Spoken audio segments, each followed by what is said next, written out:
કૃષ્ણ દવેની એક કવિતા છે કે ઢેફું સમજીને તમે ફેંકી દો ધૂળમાં કે સોનાના ત્રાજવેથી તોલો, અમને શું ફેર પડે બોલો. બરાબર, અમને કાંઈ ફેર ન પડે. અમે આંગળી પકડીને ક્યાં આવ્યા હતા, કોઈ નીતે ભૂલા પડવાથી અમે ડરીએ.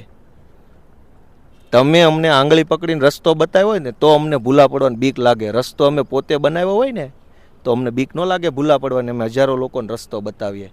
એટલે ઢેફું સમજીને ભાજપવાળા ફેંકી દે ધૂળમાં કે સોનાના ત્રાજવેદ તોલે કે આવો પક્ષ પલટો કરીને મંત્રી બનાવો, અમને શું ફેર પડે બોલો. અને આંગળી પકડીને ક્યાં અહીંયા આવ્યા હતા, કોઈ નહીં અમારા મા બાપ સિવાય, કે ભૂલા પડવાથી હવે ડરીએ.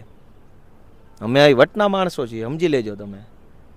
ના, પણ નાયબ મુખ્યમંત્રી એવું પણ બોલ્યા કે વિધાનસભાની સીડીઓ પરથી જે પ્રકારે તે વાત કરે છે અને પછી મીડિયામાં ચમકે છે કે મંત્રી ડરી ગયા, એવા હેડિંગો બને છે. એ હેડિંગ હું બનાવું છું?